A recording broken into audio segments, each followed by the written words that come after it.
इधर जंगली जानवरों के लिए संरक्षित दलमा इलाके में चोरी छिपे अवैध पत्थर खनन का कार्य जोरों से चल रहा है, जिससे दलमा का वातावरण प्रदूषित हो ही रहा है। वहीं करोड़ों के राजस्व का भी नुकसान देखने को मिल रहा है। इधर पत्थर माफिया के खुदाई के कारण सबसे ज्यादा परेशानी हाथियों को हो रही है। इनके रास्ते में बड़े बड़े गड्ढे होने के कारण ये अंडरपास की जगह बस्तियों से होकर गुजरने लगे हैं। हालांकि एसडीओ को जब इसकी जानकारी हुई तब उन्होंने इसकी जांच की बात कही है।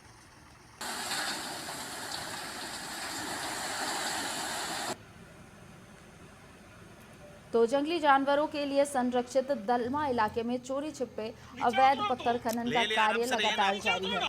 झारखंड से कई ऐसे मामले सामने आ रहे हैं जहां पर अवैध पत्थर खनन की जो मामले हैं वो देखने को मिलते हैं। इसी बीच ये तस्वीरें हम आपको जमशेदपुर की दिखा रहे हैं, जहां दलमा का वातावरण प्रदूषित हो रहा है और वजह है अवैध पत्थर खनन।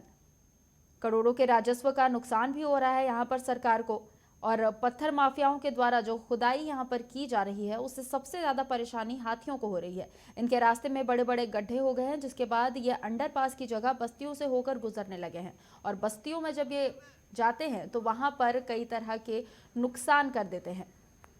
हालांकि जब इस पूरे मामले की जानकारी एसडीओ को दी गई तो उन्होंने जांच की बात तो कही है, लेकिन देखने वाली बात होगी कि कब तक इस ओर कार्रवाई की जाती है।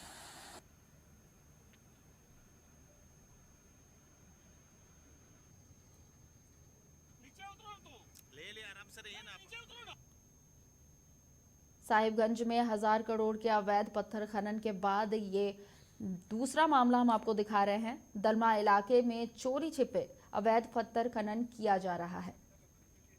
इसके वजह से सबसे ज्यादा परेशानी हाथियों को हो रही है। अंडरपास की जगह अब वो बस्तियों से होकर गुजरने लगे हैं, और इस वजह से बस्ती में जो लोग रह रहे हैं उन्हें भी कई तरह की परेशानियों का सामना करना पड़ता है। आए दिन उनके घर को हाथियों के द्वारा तोड़ दिया जाता है।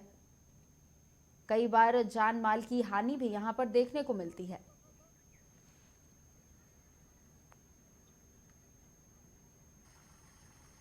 हालांकि इसकी जानकारी एसडीओ को दे दी गई है, जिसके बाद उन्होंने जांच की बात कही है।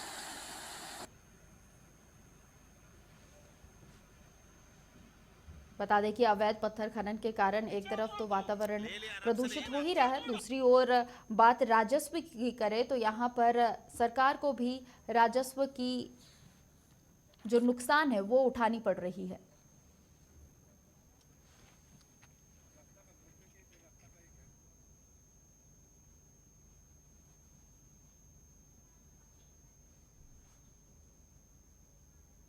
मिलेगा उसका तो मालूम नहीं है सर। आपको आपको आपका क्या नाम हुआ? मेरा सोनू। सुनो, मन कौन मालिक है, कौन माल गिरा रहा है आपको पता नहीं है? नहीं, हमको मालूम है कि आपका बजरंग इंटरप्राइजेज का माल है। अच्छा अच्छा। हाँ, उषा मार्टिन से कितना देर से खड़े हैं यहाँ? यहाँ पर ही करीब आपका आधा घंटा हो गया होगा। अच्छा। हम लोग को तो बाबू हम लोग को तो जमशेदपुर, ये तो पूरा जमशेदपुर तो है। ये कैसे जमशेदपुर है? ये सारे कला खरसवाना है। तो माल सराय करला खरसावा तो हम लोग तो नहीं जानते हैं बाबू जी कहाँ खाली। नहीं नहीं, तो खाली करना है। जो कोई बोलेगा वही तो नहीं, कौन बोला आपको? हम लोग को यही ऑर्डर बोला। कौन खाली करने का कौन बोला खाली करने के लिए? नाम तो हम लोग नहीं जानते हैं बाबू। जीवन में हम 2014 से लेकर के इको सेंसिटिव जोन के लिए और जल जंगल जमीन के लिए लड़ाई लड़ते हुए आ रहे हैं। और मैंने कई वर्ष पूर्व एक बहुत सा बड़ा आंदोलन किए थे, उसमें भी जल जंगल ज़मीन और यहाँ का आदिवासियत हैसियत के लिए लड़ाई लड़े। और यहाँ का जो भी हमारा आदिवासियों को ज़मीन को लेकर के हड़पना चाहता है या प्रदूषण को प्रदूषित करना चाहता है, उस पर भी हम आंदोलन किया। अभी तक तो सरकार की ओर से कुछ कार्रवाई नहीं हुई है। ये संज्ञान में लाने के लिए बहुत बहुत धन्यवाद आपको। हम लोग बहुत जल्द कार्रवाई करेंगे, बच्चे जितना भी हैं। तो ये हम आपको मीडिया को नहीं बता सकते हैं कि कब करेंगे, ये करेंगे, लेकिन मान के चलिए कि बहुत जल्द इस पर कार्रवाई करेंगे। की जहां पर वातावरण प्रदूषित हो रहा है और अवैध पत्थर खनन के वजह से ये वातावरण प्रदूषित हो रहा है। बता दें कि चोरी छिपे यहाँ पर अवैध पत्थर खनन का कार्य जोरों पर चल रहा है, जिससे वातावरण प्रदूषित तो हो ही रहा है, वहीं दूसरी ओर राजस्व का भी नुकसान यहाँ पर सरकार को उठाना पड़ रहा है। पत्थर माफियाओं की खुदाई की वजह से सबसे ज़्यादा परेशानी हाथियों को यहाँ पर हो रही है।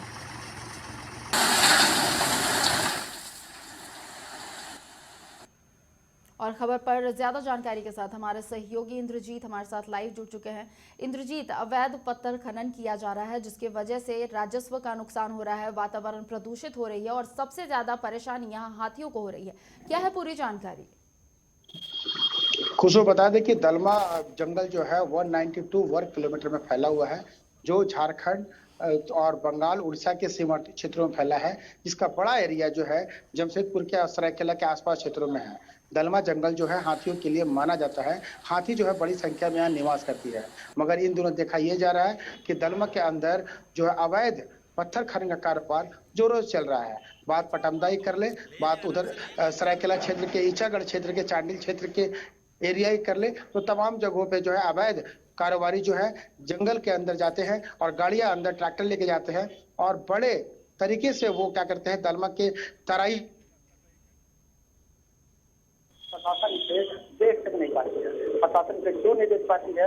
हालांकि इको सिंथेटिक जोन है जहाँ हाथियों का वास है और अन्य दलमा के जो जानवर है यहाँ निवास करते हैं। यहाँ आसपास 10 किलोमीटर के एरिया में जो है किसी कल कारखाने या फिर किसी फैक्ट्री का लगाना या फिर बड़ी बिल्डिंगों का निर्माण करना जो है गलत माना गया है। इको सेंसिटिव जोन होने के कारण इस विषय पे वहाँ के क्षेत्र के जो दलमा टाइगर कहे जाने वाले एक व्यक्ति है जो इको सेंसिटिव जोन के लिए वर्षों से लड़ाई लड़ रहे थे, उनसे हमारी बात हो रही थी। उन्होंने साफ तौर पे बताया कि क्षेत्र में ये कारोबार फल फूल रहा है, इसके लिए वो एसडीओ से बात करेंगे।